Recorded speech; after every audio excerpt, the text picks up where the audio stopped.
El tema que vamos a abordar en esta clase es la concepción de la historia como proceso en dos de los más importantes autores del siglo XIX, Hegel y Marx.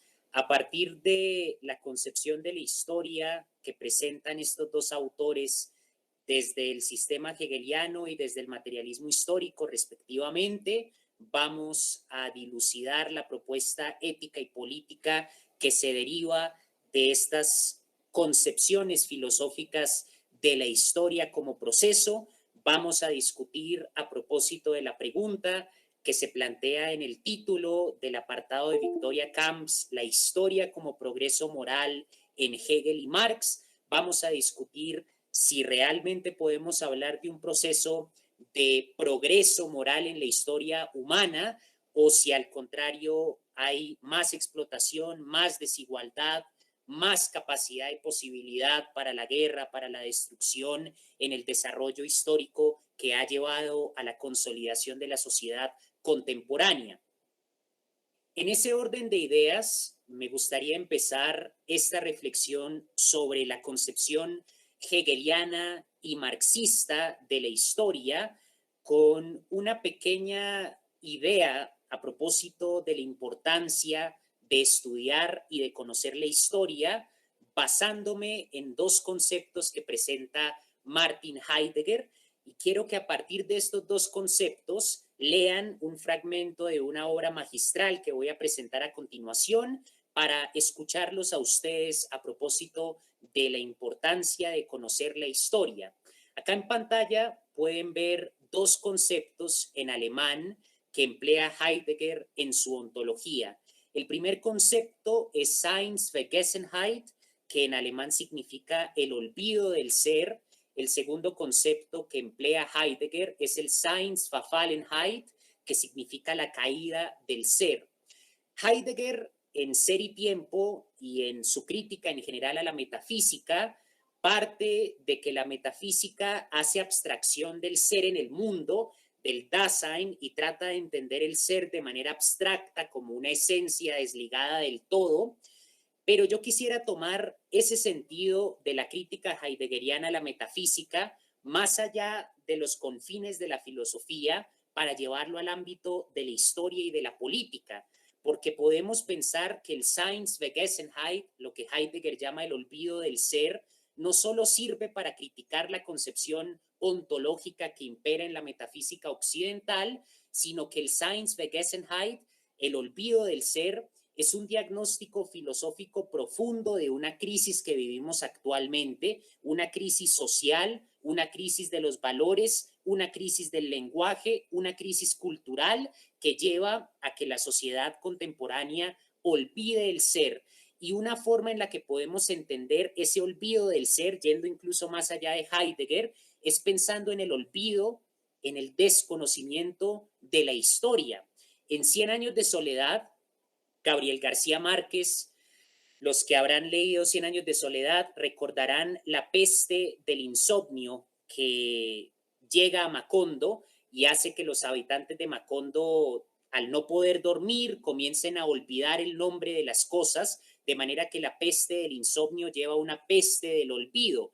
Esa representación literaria del olvido de los habitantes de Macondo que tienen que escribir el nombre de las cosas en hojas de papel que pegan en las cosas porque ya no recuerdan cómo se pueden denominar esas cosas, están por lo tanto navegando en la neblina del olvido.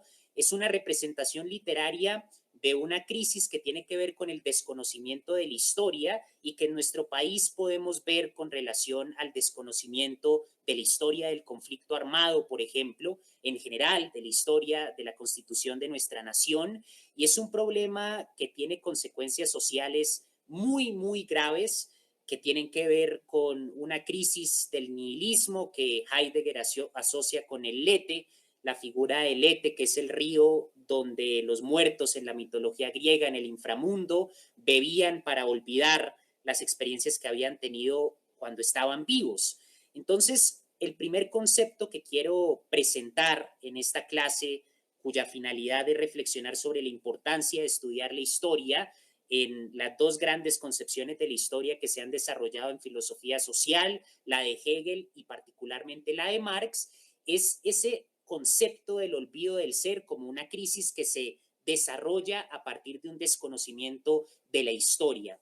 La caída del ser, el Seinsverfallenheit, que pueden ver ustedes acá en pantalla, es un término asociado a ese olvido del ser, porque nosotros somos ser en el mundo, dice Heidegger, el Dasein, pero no somos seres que vivimos en pequeñas islas aisladas, lo que Marx llama la Robinsonada de la burguesía, acudiendo a la imagen de Robinson Crusoe perdido y aislado en su isla, sino que somos en el mundo en la medida en la que somos arrojados a un proceso histórico y social y no podemos ignorar esa dimensión histórica del ser humano. Cuando hablamos del ser, se tiende a pensar que nos referimos al ser individual, a la identidad del sujeto, pero yo quisiera en esta clase expandir la noción de ser a lo colectivo. Cuando hablamos del ser social, nos estamos preguntando por lo que somos como nación, qué somos como colombianos. Para responder a la pregunta, ¿qué somos como colectividad, como pueblo, como sociedad?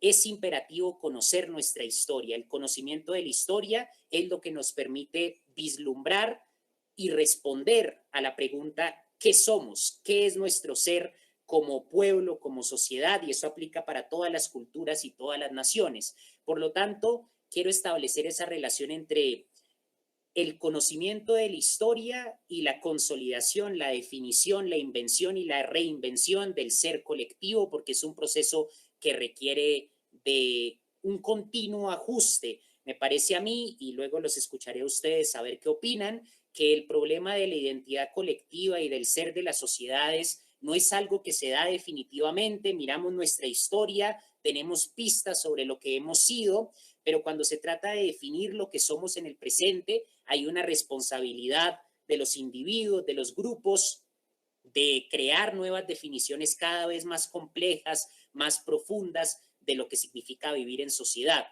Por ahora quiero ilustrar esa relación entre el olvido del ser y la ignorancia, desconocimiento frente a la historia como una crisis social que podemos ver en la actualidad y teniendo en cuenta esa relación a partir del diagnóstico heideggeriano del olvido del ser con la importancia de estudiar la historia, me gustaría presentarles el final de 100 años de soledad, donde el último de los Buendía descifra los pergaminos de Melquíades y vemos representado, gracias a la prosa de Gabriel García Márquez, una consecuencia nefasta del desconocimiento de la historia, de haber llegado a descifrar el proceso histórico demasiado tarde, cuando ya todo está perdido, y que lleva a que la estirpe de los Buendía, dentro de la narrativa de 100 años de soledad, sea una estirpe condenada a no tener una segunda oportunidad sobre la faz de la tierra. Me gustaría que alguien leyera este fragmento y uno por uno les voy a preguntar cómo conectan ustedes el significado filosófico de este fragmento literario con lo que les he venido comentando a propósito del olvido del ser y de la importancia de conocer la historia. Entonces, me gustaría, por favor, que la compañera Judy leyera este fragmento que está en pantalla. Desde solo entonces, por favor. Bueno, dice, solo entonces descubrió que Amaranta Úrsula no era su hermana, sino su tía. Ay, perdón. Sino su tía. Y que Francis Drake había asaltado Riohacha solamente para que ellos pudieran buscarse por los laberintos más intrincados de la sangre hasta engendrar el animal mitológico que había de poner término a la estirpe.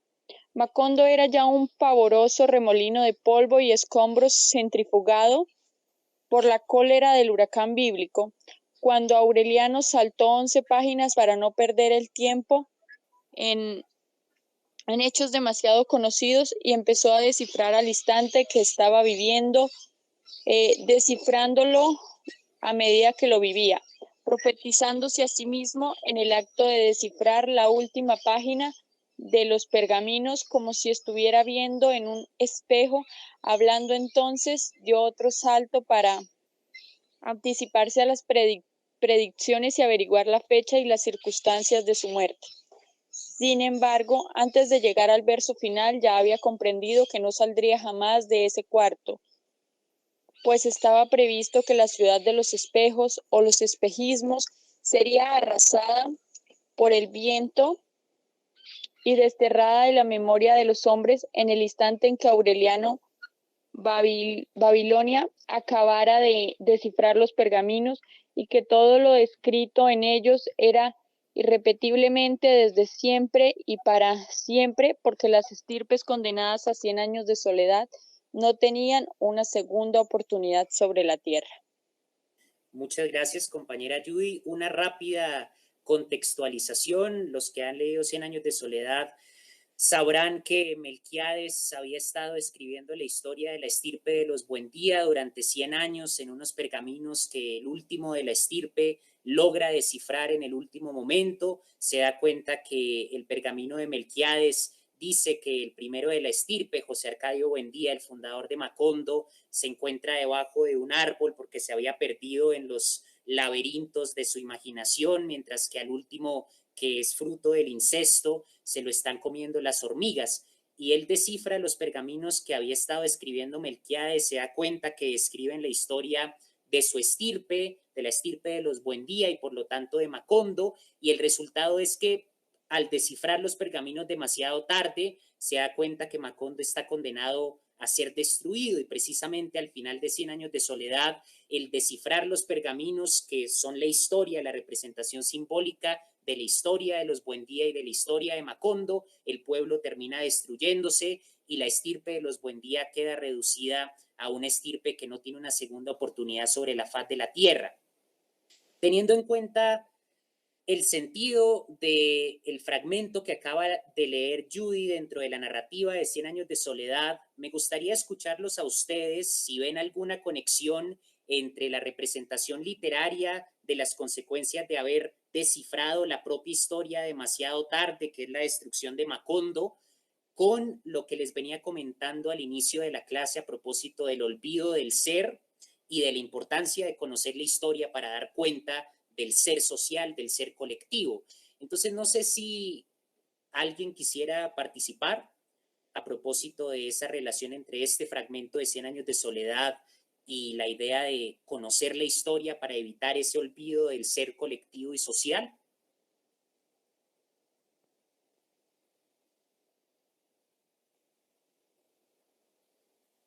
Mientras alguien se anima, me gustaría escuchar al compañero Andrés Felipe. Vale, muchas gracias.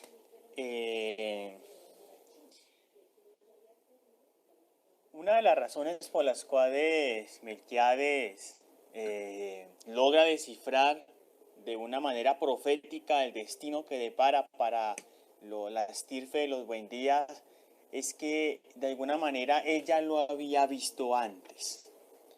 Ya podría haber identificado que era una historia que se repite. Y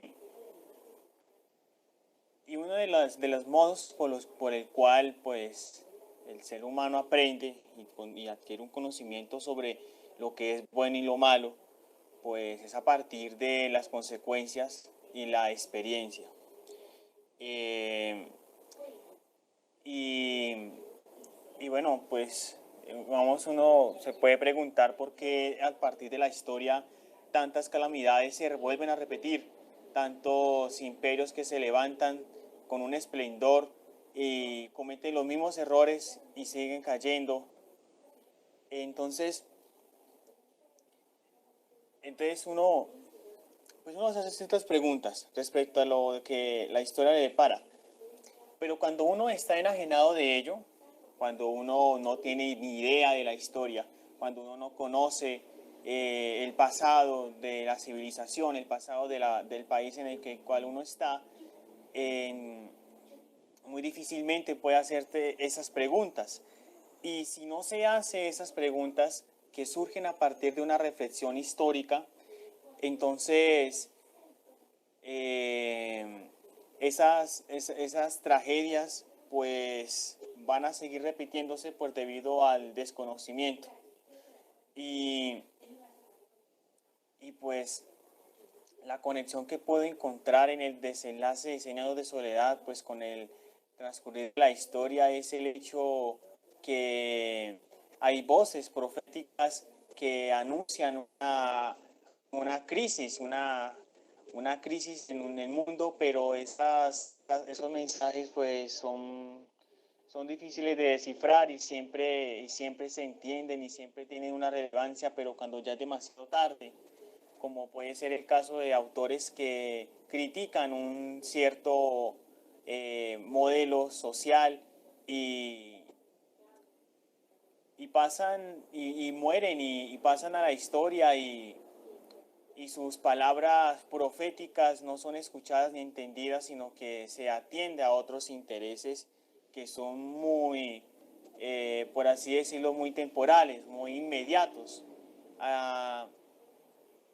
Esto desde hace mucho pues se ha venido denunciando las posibilidades de autodestrucción que puede tener el cambio climático con un capitalismo del modo tan salvaje como se observa, mas sin embargo pues uno siempre se queda con las necesidades y una visión muy inmediata de la realidad, y cuando se enajena a las personas de la visión histórica como un progreso o como una humanidad que lleva más de 10.000 años sobre la faz de la Tierra, entonces uno se da cuenta de que este tiempo es solamente una porción que es consecuencia de, y que lo que hagamos va a ser consecuencia de lo que será en adelante.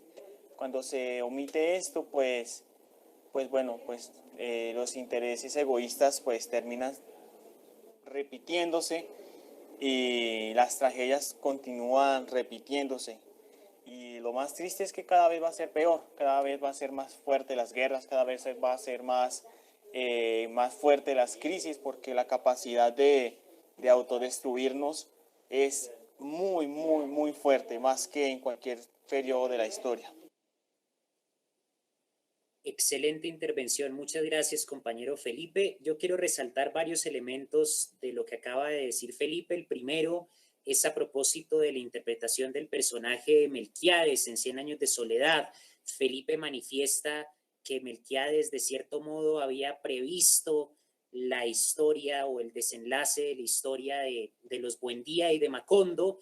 Y en ese horizonte me gustaría preguntarle al compañero Felipe si ve alguna relación entre la figura del filósofo que interpreta la historia y el papel dentro de la narrativa de 100 años de soledad de Melquiades.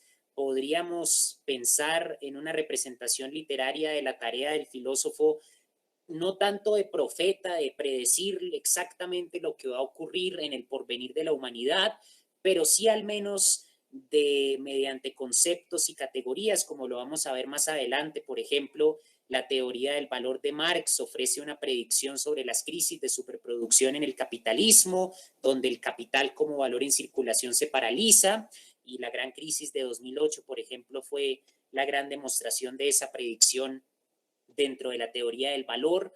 Así como otros filósofos, Nietzsche hablaba de una crisis de los valores, una crisis del nihilismo. Podemos pensar que algunas de esas predicciones quizás se hayan cumplido. Entonces me gustaría saber qué opina Felipe sobre la posibilidad de interpretar a Melquiades como el filósofo, y cuál sería el papel para Felipe del filósofo que interpreta la historia. Algo muy curioso que me pareció en el Señor de Soledad es por qué Melquiades escribió esas predicciones en sánscrito. O sea, porque utilizó un lenguaje imposible, un lenguaje que la gente no entendía. A duras penas, bueno, pues José Arcadio Buendía aprendió a latín, y eso pues es demasiado, pero ¿por qué en sánscrito? Y muchas veces el filósofo pues puede lanzar sus meditaciones y sus visiones tan geniales, pero en un lenguaje muy difícil de entender, ¿sí? Entonces, pues Melquiades ya tenía el conocimiento, y de alguna manera él ya vislumbraba el porvenir de aquella generación y aquella estirpe. Lo mismo podemos ver con grandes filósofos, pero me parece que el sánscrito podría ser la academia, ¿no? Quedarnos en una interpretación del mundo muy genial, muy novedosa, muy necesaria pues para reflexionarla, pero se quedan en términos académicos que las personas, hasta que no experimentan bajo el sufrimiento las realidades que ya estaban predichas en los escritos, pues ahí se llegan a las conclusiones que ya muchas personas han llegado desde la antigüedad. Entonces yo creo que el papel sería interpretar. Muchas personas tuvieron la intención de interpretar los escritos de Melquiades, pero no lo hicieron. El último fue quien se dedicó y se encerró y lo logró. Pero bueno, esperar que nuestra labor de interpretar la realidad no sea para cuando ya sea tarde. Muy bien, compañero Felipe, muy bien. Me parece muy interesante lo que apunta Felipe a propósito de la elección de Melquíades de consagrar sus pergaminos en el sánscrito, y podría ser una representación literaria de ciertos sistemas filosóficos que parecen innecesariamente complejos. Es, por ejemplo, y lo vamos a ver más adelante, una objeción común que se le hace al sistema hegeliano. La fenomenología del espíritu no es un libro especialmente claro o que resalte por su facilidad de comprenderse, también porque la traducción del alemán al español, en general, la traducción pues dificulta más comprender los textos, pero sí es cierto que Hegel creaba términos para reflejar sus categorías y sus conceptos particulares, y podría pensar uno que en ocasiones era posiblemente innecesariamente complejo. Ya conforme presentemos algunos de los conceptos de Hegel, me gustaría volver a esa cuestión y preguntarles a ustedes qué piensan sobre eso. Muy bien, Felipe, me parece muy pertinente. Quiero solo agregar, y como ya dije, vamos a volver sobre este punto más adelante en la discusión. Quiero agregar que hay una conversación que sostuvieron Foucault y Deleuze, que fue transcrita bajo el título de Los intelectuales y el poder. Y en este diálogo entre Foucault y Deleuze, a propósito de mayo del 68, Foucault y Deleuze están de acuerdo en que surge un nuevo intelectual a partir de mayo del 68, y que las masas ya no necesitan de ese intelectual profético que es el único que sabe, que es el único que sabe hacia dónde va la historia, que es una objeción que hacen los posmodernos, ya lo vamos a ver más adelante, frente a la concepción de la historia hegeliana y frente a la concepción de la historia marxista. A propósito, Lyotard en la década de los 70 escribe un libro titulado La condición posmoderna, y va a llamar esas concepciones que buscan entender la historia en su totalidad y buscan dar cuenta del progreso y la finalidad y el sentido del proceso histórico de forma definitiva, como metarrelatos. Para Lyotard, la concepción hegeliana de la historia e incluso la concepción marxista de la historia son metarrelatos.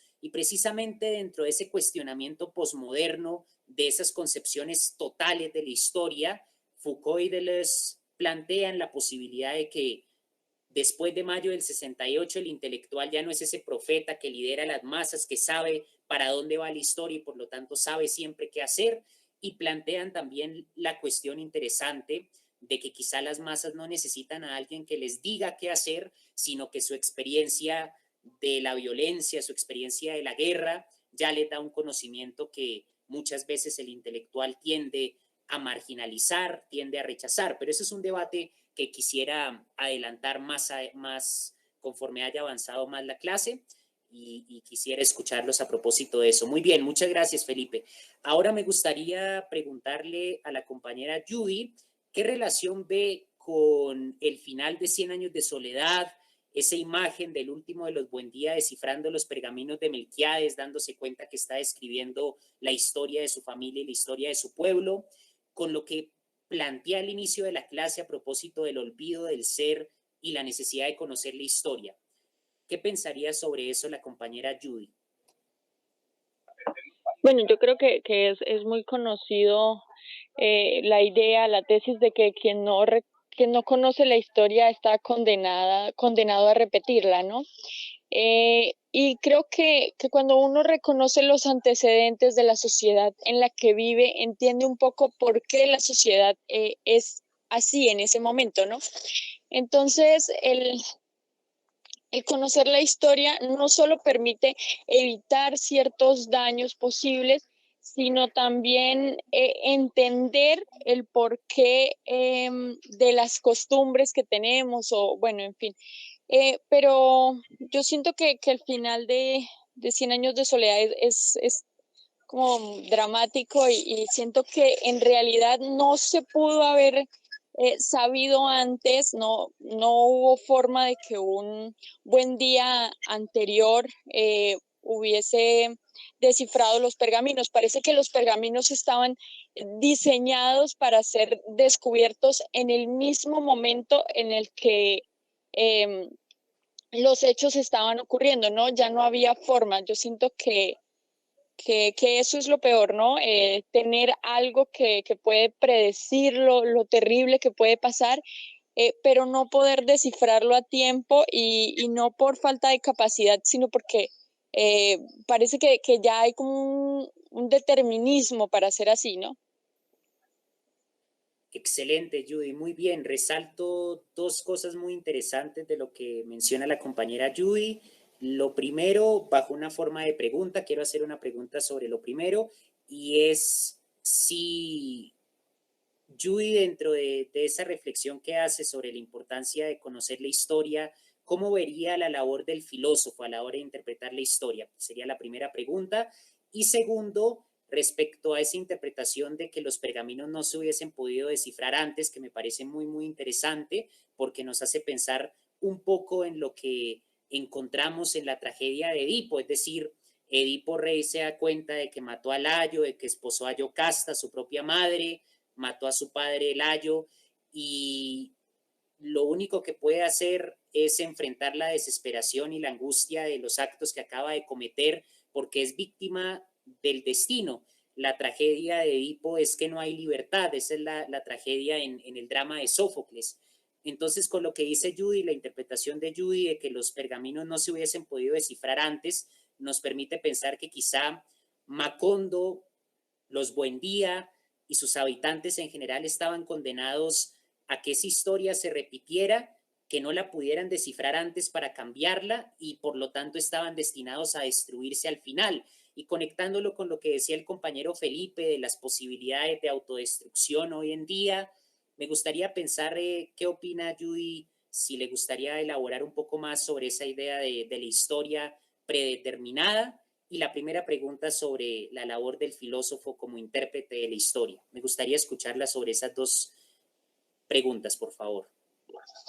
Bueno, en cuanto a lo primero, el papel del filósofo, yo creo que el filósofo también es humano y puede equivocarse, ¿no? La ventaja que tiene el filósofo conforme a las otras personas es que es reflexivo, ¿no? Y se pregunta por ciertos aspectos de la vida que otras personas no se han fijado.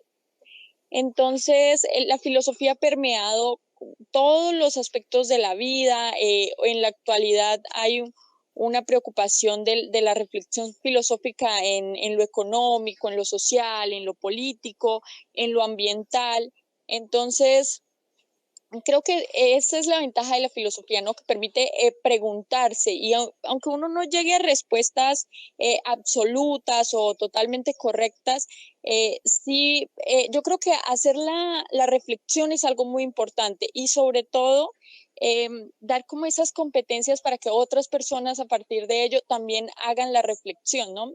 Porque pues si una sola persona hace la reflexión, pues tampoco es que se puede avanzar mucho en la sociedad. Entonces es no solo guardarse eso, lo que el compañero Andrés Felipe decía de que hay autores que escriben genialidades, pero lo hacen en un lenguaje muy complicado que no llega a todo el mundo, aunque las genialidades son maravillosas, hay que permitir que lleguen al mayor número de gente y que esas personas se apropien de ello, ¿no? En cuanto a la segunda pregunta, que ya se me está olvidando, Ay, perdón, compañero, ¿me la repites? Porque ya me perdí. Sí, lo de la predestinación y la idea de que los pergaminos no se hubiesen podido descifrar antes, ¿qué implicaciones tendría eso para la historia, compañera? Ayude esa interpretación de Cien años de soledad. Bueno, en cuanto a esa interpretación es bastante pesimista, ¿no? El hecho de concebir que no hay como un libre albedrío, que no importa las decisiones que como sociedad, que como individuos tomemos, siempre vamos a llegar a lo peor, a lo trágico. Es bastante pesimista y no creo que sea bueno en el sentido, o sea, cuando uno quiere transformar la sociedad en la que vive, no es bueno llegar como con esta idea, ¿no? De decir, no importa lo que hagamos, siempre vamos a ir de mal en peor, ¿no? Entonces sí, creo que tendría consecuencias negativas, pero sí hay que reconocer que una gran parte de nuestra vida no depende de nosotros, que hay situaciones que están fuera de nuestras decisiones y por más que a veces nos esforcemos por tomar las decisiones correctas, no necesariamente esto hace que lleguemos a ser exitosos en cualquier esfera, ¿no? Sino que hay una gran parte, muchos aspectos de la vida que se salen de nuestras manos, que no podemos controlar y pues es allí donde encuentro pues esta interpretación pesimista, ¿no? Muy bien lo que acaba de decir, compañera Judy, muy interesante. Quisiera traer a colación una frase de Horkheimer, fundador de la teoría crítica de la Escuela de Frankfurt, y Horkheimer dice, debemos ser optimistas prácticos y pesimistas teóricos.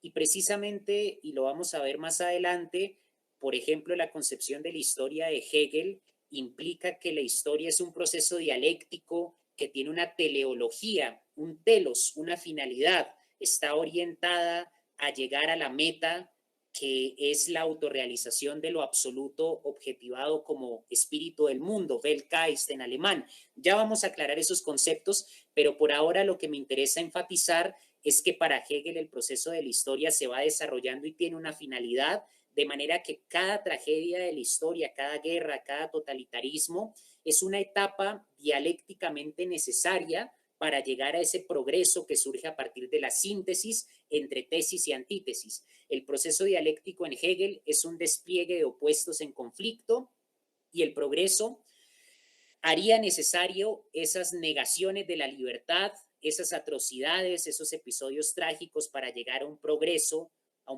moral, a un progreso político, a un progreso en términos de la libertad social y por lo tanto podríamos casi pensar que en la concepción hegeliana de la historia hay una predeterminación que supone que todos los acontecimientos, incluso los más trágicos de la historia de la humanidad, la esclavitud, los genocidios, las guerras, tienen una finalidad, tienen un propósito. Eso es precisamente lo que los posmodernos le critican a Hegel cuando llaman la concepción hegeliana de la historia un metarrelato.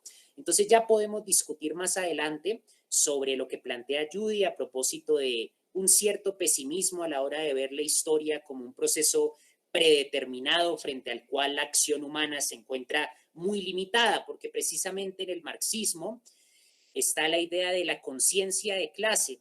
Los oprimidos toman conciencia de su explotación y mediante su praxis cambian las relaciones sociales de producción y dan paso a una nueva sociedad sin clases, que es la finalidad de la praxis política del marxismo. Entonces, en el marxismo está muy presente la repercusión histórica que puede tener la acción individual y colectiva, mientras que en el hegelianismo se trata de un proceso dialéctico que es la autorrealización de lo absoluto y tiene un carácter teleológico más fuerte.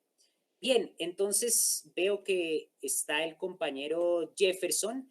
Contextualizando un poco para el compañero Jefferson, estamos hablando de la necesidad de conocer la historia a partir de un diagnóstico que hace Heidegger de lo que él llama el Seinsvergessenheit, el olvido del ser.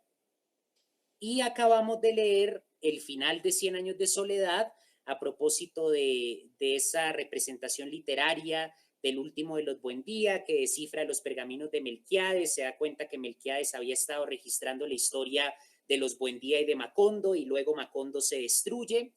Y estamos reflexionando, compañero Jefferson, sobre la relación entre la importancia de conocer la historia para combatir ese olvido del ser del que habla Heidegger, la interpretación y el papel del filósofo en ese proceso de conocer la historia, y también surgió la cuestión en este intercambio a propósito de la libertad o la predestinación en la historia. Si la historia es, como Hegel piensa, un proceso que ya está predeterminado, que se desarrolla hacia un objetivo único y claro, o si por el contrario la historia está regida por el azar y depende de las acciones de los individuos y de los grupos, y no tiene un objetivo hacia el cual evoluciona de manera unilateral, sino que va transformándose de acuerdo a coyunturas distintas.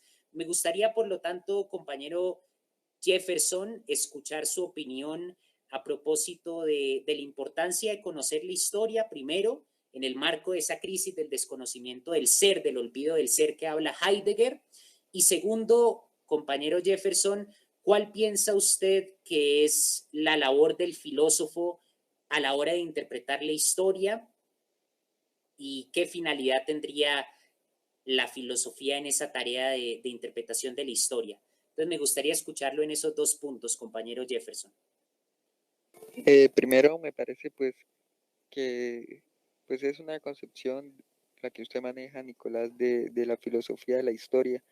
Pronto quizás no puedo responder satisfactoriamente porque pues yo quizás maneje otra concepción de la filosofía, pero si se habla de la filosofía como historia o del filósofo como historiador, pues me parece que es importante tener bases históricas, de pronto para plantear algo nuevo, es decir, no se puede partir de la nada, sino de alguna manera, eh, si bien no estoy muy seguro si de verdad el universo tiene un determinismo, hoy la ciencia parece que está indagando sobre ese determinismo, la libertad del hombre y de las cosas. Me parece que sí es importante conocer la historia por el hecho de que da un contexto del cual uno puede partir. Es decir, uno no puede armar una casa, una cabaña, si no tiene anteriores conocimientos de arquitectura. Y utilizando esa analogía, la historia sería eso, como esos conocimientos que nos permiten hacer cálculos y planos para construir una cabaña o una casa. Me parece, pues eso es lo que tendría que decir. Excelente, compañero Jefferson. Eso nos permite también hablar del papel de la historia a la hora de construir conocimiento, porque hasta ahora hemos hablado del papel del filósofo cuando se trata de interpretar la historia de las sociedades, pero Jefferson me hace pensar también en la importancia de ver el proceso mismo del conocimiento como un proceso histórico. Como dice Jefferson, uno no puede hacer filosofía, y esto aplica para todos los campos del saber, sin situarse frente a una tradición de esa disciplina que implica reconocer lo que han hecho otros antes y a partir de una crítica, de una reformulación, de un enriquecimiento, construir nuevos conceptos, nuevas ideas, nuevas interpretaciones a partir de un conocimiento que tiene una historia. Entonces, también muy importante la dimensión histórica en el conocimiento. Bien, compañeros, entonces, habiéndolos escuchado a propósito de esa representación literaria en Cien años de soledad, de las consecuencias trágicas, nefastas de no conocer la historia, y conectándolo con lo que les comento de Heidegger a propósito del olvido del ser, quiero entonces ahora pasar concretamente a las dos interpretaciones filosóficas más completas y más rigurosas que hay de la historia. Una cosa es, por ejemplo, hablar de la escuela de los anales, hablar, por ejemplo, de la historiografía, hablar de la antropología, que son desarrollos de la historia que parten de las ciencias sociales a partir del siglo XIX. Pero si pensamos concretamente en la filosofía social, sin duda los dos grandes pensadores que llegaron más lejos en cuanto a su interpretación de la historia son Hegel y Marx. Comenzando por Hegel, Georg Wilhelm Friedrich Hegel nace en 1770 en Stuttgart, Alemania, y muere en Berlín a causa de una epidemia de cólera en 1831 a la edad de 61 años. La obra más conocida de Hegel se titula La fenomenología del espíritu, y la escribió en el año 1807 Cuenta la leyenda que Napoleón estaba atacando la ciudad de Jena, donde Hegel se encontraba viviendo en el momento, y mientras los cañones de Napoleón retumbaban a lo lejos, Hegel se encontraba terminando los últimos capítulos de la fenomenología del espíritu. Hegel es, sin duda, uno de los pensadores más importantes de la filosofía. Podríamos considerar a Hegel como uno de los más ricos arquitectos de conceptos, porque fue el último filósofo con una pretensión universal de abarcarlo todo desde la totalidad de una serie de premisas que engendran categorías que van desde la lógica, pasando por la ontología, pasando por la filosofía social y política, y que le permitieron incluso escribir su última obra a propósito de la filosofía del derecho. Hegel es un Kant que supera la división entre el sujeto y el noumeno. Recordarán ustedes que en la crítica de la razón pura, Kant plantea que el noumeno o la cosa en sí es incognoscible y que el fenómeno es una construcción a partir de las facultades del sujeto. El sujeto construye con la sensibilidad y el entendimiento el fenómeno, pero la cosa en sí misma, fuera de la construcción del fenómeno que hace el sujeto con sus facultades, no se puede conocer. Hegel rechaza esa limitante de Kant que le corta la cabeza a la metafísica, dice un autor, como los revolucionarios franceses decapitaron a los monarcas absolutos, porque en la crítica de la razón pura, Kant muestra que la metafísica y todo conocimiento que va más allá de la experiencia conduce a los paralogismos, a las antinomias y al dogma. Eso es lo que muestra en la dialéctica trascendental. Pero Hegel dice no, el noumeno, la cosa en sí, es lo absoluto, y lo absoluto es el punto de partida de la filosofía. Para Hegel, lo absoluto, y aquí, por ejemplo, podemos pensar en lo que dice un filósofo alemán discípulo de Hegel, pero crítico, Ludwig Feuerbach, a propósito de cómo Hegel convierte la teología en lógica. Hegel ya no va a ver a Dios como un Dios personal, como se ve en la religión, ya no va a ver a Dios en el sentido de la escolástica tradicional, sino que va a ver a Dios como lo absoluto. Pero lo absoluto para Hegel no es autosuficiente. Uno tiende a pensar que lo absoluto es algo eterno, algo que no cambia, algo autosuficiente, un poco como el motor primario de Aristóteles o como el demiurgo de Platón o como la idea del arjé de los presocráticos. No, para Hegel lo absoluto necesita exteriorizarse, desplegarse, salir de sí mismo, si ustedes quieren, proyectarse en lo que no es sí mismo, o sea, en algo distinto a sí mismo, para autoconocerse. Lo absoluto necesita de lo parcial, necesita de lo singular, necesita de lo contrario a lo objetivo y a lo general para poder autorrealizarse. Hegel habla de lo absoluto como aquello que busca autorrealizarse y rige su propio movimiento. Por eso siempre no habla de conciencia, no habla de realización, sino habla de autoconciencia, autorrealización, porque es el movimiento interno de lo absoluto. Lo absoluto se exterioriza, se proyecta en lo que no es absoluto para autoconocerse, para autorrealizarse. Y Hegel plantea dentro de su sistema filosófico, que tiene una pretensión de abarcarlo todo, que lo absoluto se exterioriza en el proceso dialéctico de la historia. Para Hegel, la historia es un proceso dialéctico. Lo dialéctico en Hegel hace referencia a la exteriorización o al despliegue de contrarios que entran en oposición, la tesis y la antítesis, porque tradicionalmente en la lógica, por ejemplo, no se contempla que exista simultáneamente una afirmación y una negación, una tesis y una antítesis, sino que se tiene o que ir por la tesis o que ir por la antítesis separadamente. Pero Hegel redefine esas nociones de la lógica, redefine, por ejemplo, la noción de identidad y va a plantear a partir de una reformulación de la idea de identidad su concepto de dialéctica. Acá me gustaría compartirles en pantalla una cita de la fenomenología del espíritu, donde Hegel deja dilucidar el sentido de su proyecto filosófico. Hegel nos va a decir, la verdadera figura en la que existe la filosofía se aproxima a la forma de la ciencia, a la meta en que puede abandonar su nombre de amor al saber y sea saber efectivamente real. Eso es lo que yo me he propuesto. La necesidad interna de que el saber sea ciencia reside en la naturaleza de este, y la única explicación satisfactoria a este respecto es la exposición de la filosofía misma. Entonces Hegel se propone convertir la filosofía no ya en una disciplina que es un mero amor al conocimiento, sino que quiere convertir la filosofía en ciencia, pero no es la ciencia natural, no es que Hegel quiera convertir la filosofía en química, en física, en biología, no. El concepto de ciencia en Hegel es un saber totalizador, un saber que puede describir la totalidad de los fenómenos porque da cuenta de lo absoluto. La ciencia en Hegel es la filosofía que logra la autorrealización de lo absoluto porque lo absoluto se autoconoce en ese conocimiento que da cuenta de su proceso de exteriorización en la historia. Entonces Hegel es sumamente ambicioso y quiere convertir la filosofía en ciencia, pero no en ciencia natural, no en ciencia como se entiende del positivismo, sino ciencia es ese saber absoluto. Acuérdense ustedes entonces, ciencia para Hegel es un saber total, absoluto, universal, que da cuenta del proceso de autorrealización de lo absoluto en la historia.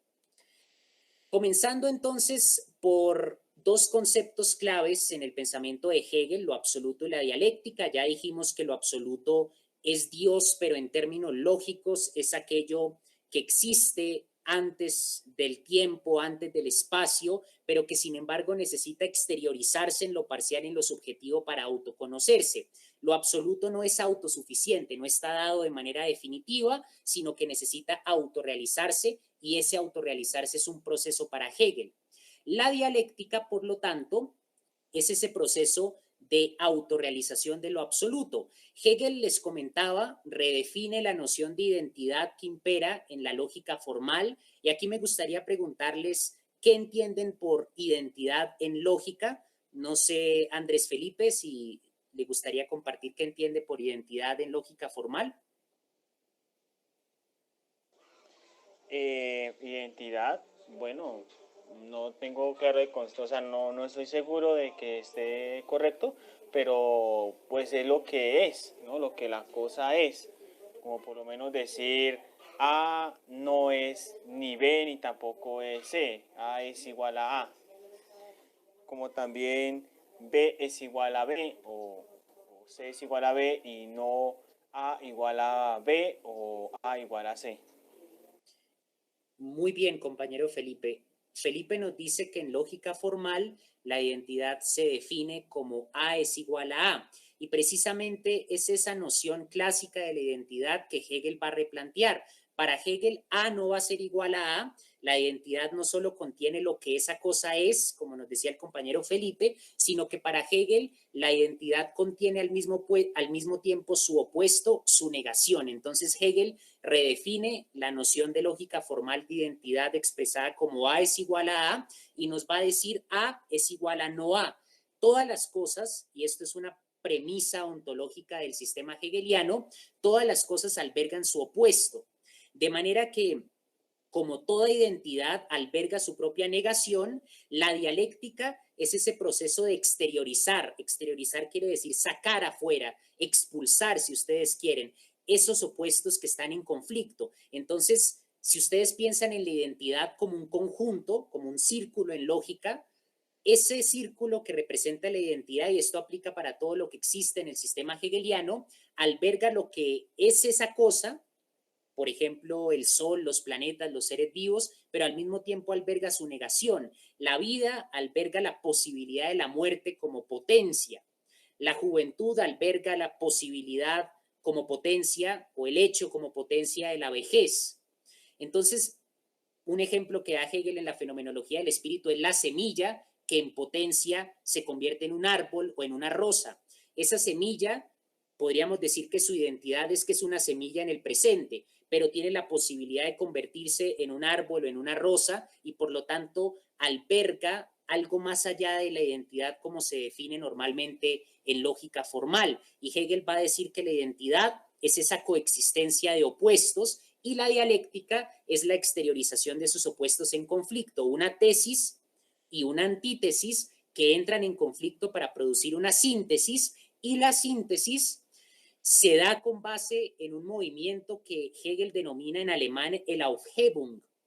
El Aufhebung significa avanzar conservando. Entonces, para Hegel, todo proceso dialéctico progresa o avanza porque la negación de la tesis no implica que la tesis se destruye por completo por su negación, sino que la síntesis reúne lo que en la tesis era verdadero y reúne lo que la antítesis está negando para formar una síntesis que avance conservando, es el Aufhebung. Entonces no se pasa de A a B como si siendo A la tesis y B la antítesis, como si A ya no valiera porque está negada por una antítesis, sino que para Hegel la síntesis de A y B, llamémosla C, implica conservar la verdad de A y la verdad de B, a pesar de que son opuestos, y así surge el progreso en la dialéctica.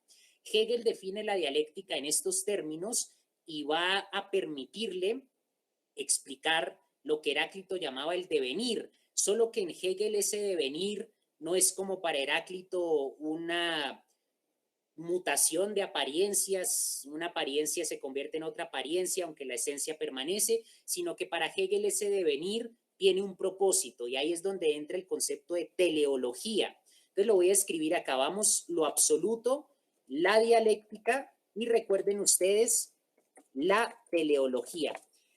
Entonces, como la dialéctica es ese proceso de avanzar conservando mediante el choque de tesis y antítesis, conservando lo verdadero en la tesis y en la antítesis, la teleología viene del griego telos, que significa fin. La finalidad de ese proceso dialéctico es llegar a una síntesis entre tesis y antítesis, es llegar a una síntesis entre opuestos que permita dar cuenta de esa unión entre lo absoluto y lo parcial, entre lo general y lo singular, entre lo universal y entre lo subjetivo.